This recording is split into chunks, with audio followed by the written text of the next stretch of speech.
You think you've heard of the longest confirmed sniper kills in history? Think again. Because what I'm about to tell you isn't just a record. It's the story of a woman whose crosshairs rewrote the rules of modern warfare. Stay with me until the end. And if you crave stories the world doesn't want you to know, hit subscribe right now, because this one will shake you to your core.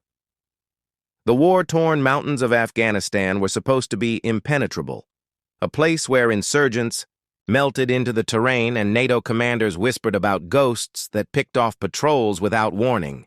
For months, enemy chatter spoke of a black-eyed phantom who never missed, who left bodies behind like warnings carved into the dust. When General Harrington first read the fragmentary reports, he dismissed them as propaganda. Snipers were deadly, yes, but legends exaggerated their reach. Then, one cold dawn at Bagram, he saw her, a young woman in desert fatigues, hair tightly knotted, sliding an M24 across the range mat as though it were an extension of her body. She adjusted the scope with surgical precision, the sunlight catching a faint scar across her cheek, and the general froze. She wasn't ordinary. She was the one whispered about in the shadows, the sniper whose citation on his desk described a confirmed kill at 3,400 meters. Harrington's blood chilled as he realized he wasn't looking at just a soldier. He was looking at a living contradiction, a woman whose bullet had traveled nearly 4 kilometers to erase a warlord who thought he was untouchable. And yet, in that moment, she seemed unnervingly calm, almost detached, as if the rifle wasn't a weapon at all, but the language she spoke best.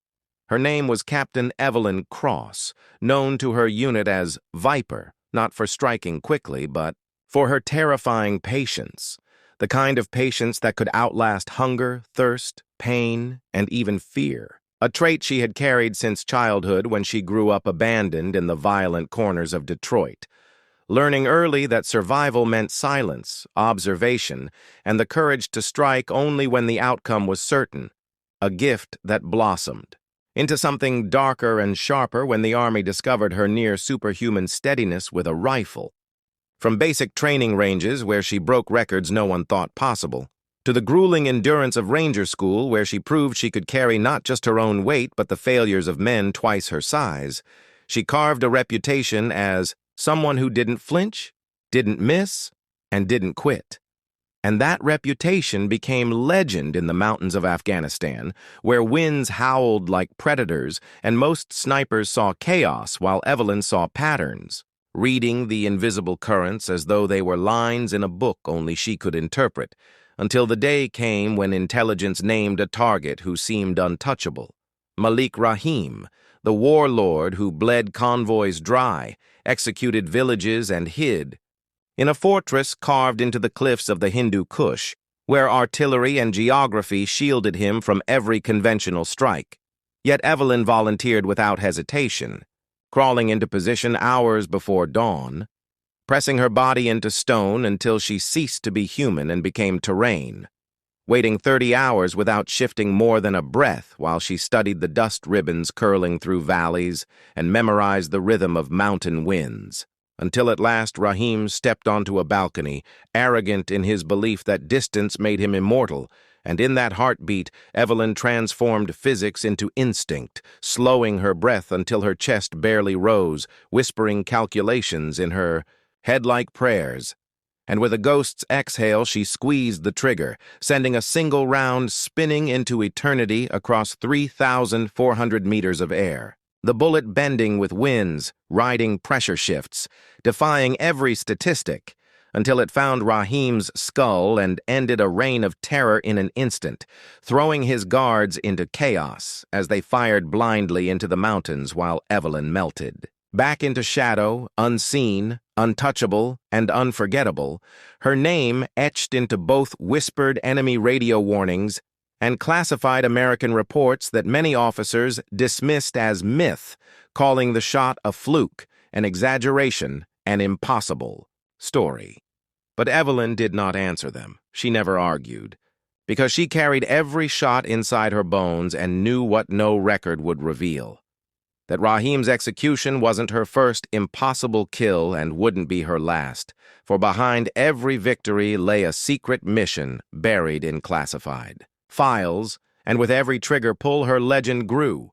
But so too did the danger, because in war the higher your record rose, the more the shadows began to close in. And Evelyn Cross, the sniper who defied distance, was already beginning to sense that her greatest enemy was no longer across the scope, but within the very command that once celebrated her. The problem with legends is that they create enemies in every direction, and for Captain Evelyn Cross, Viper, the record-breaking shot that silenced Malik Rahim was not the end of her war, but the beginning of a new one, because while her name struck fear into insurgents who placed bounties on her head and whispered over radios about the phantom woman with the black rifle, it also stirred envy, suspicion, and sabotage within her own chain of command, where officers who once praised her began to mutter that no single sniper should hold so much power, that her 3,400-meter shot was an impossibility, a myth inflated by command to boost morale.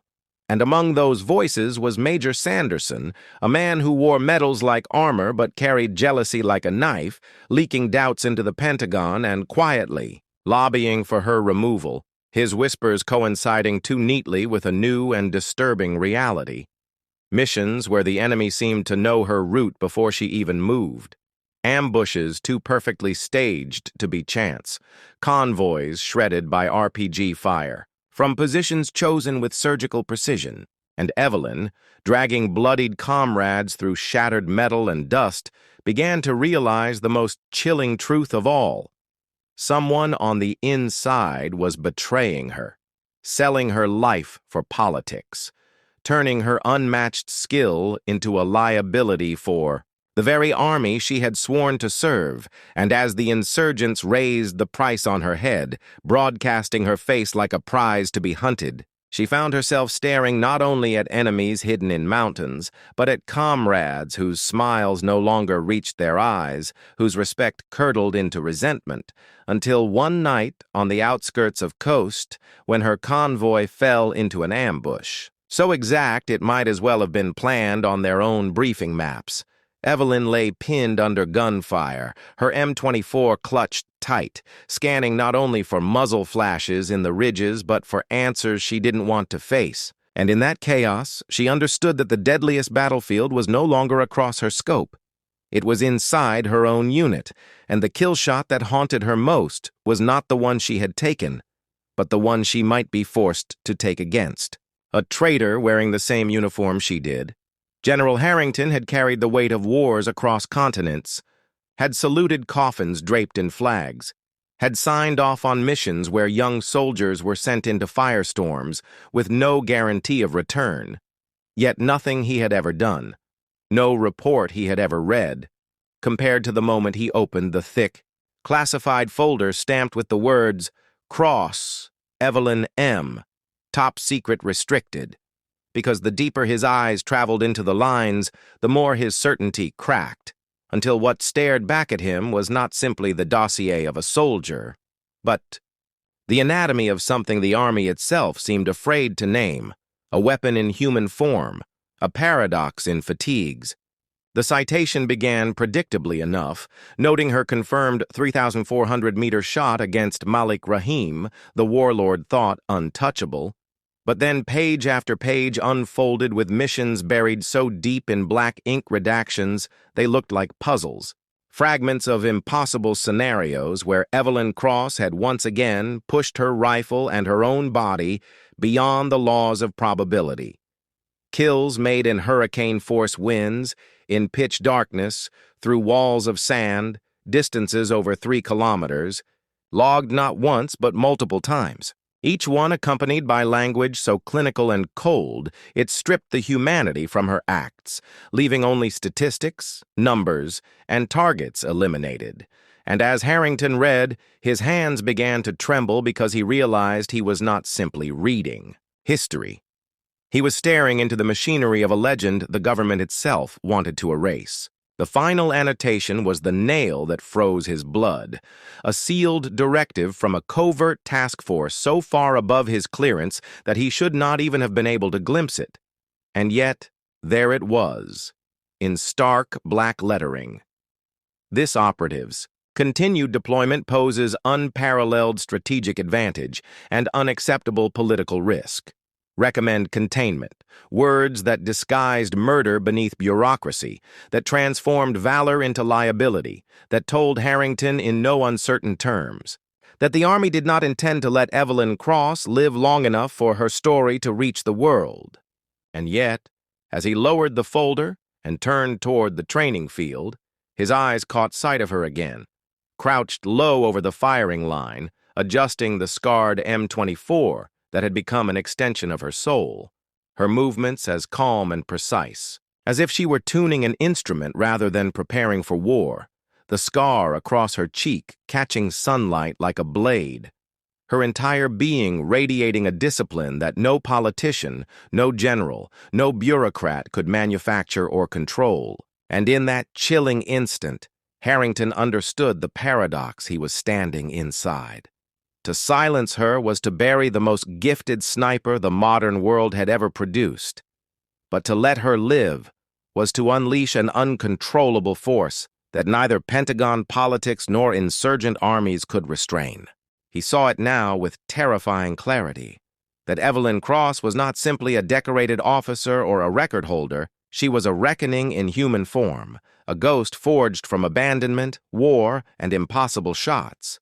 And she would not bow, not even to her own government's kill order, because the same patience that let her lie still for 30 hours on a mountainside, waiting for the perfect trigger pull, was now coiled inside her, waiting for the moment when she would decide where her next bullet belonged.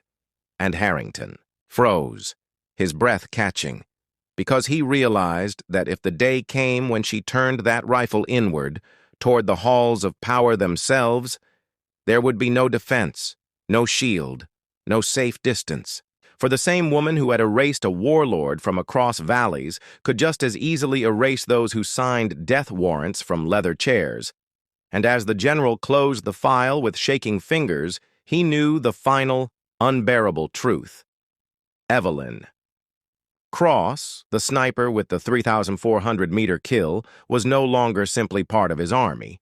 She was the most dangerous question the world had yet to answer, and no folder, no directive, no order of containment would ever be enough to stop her.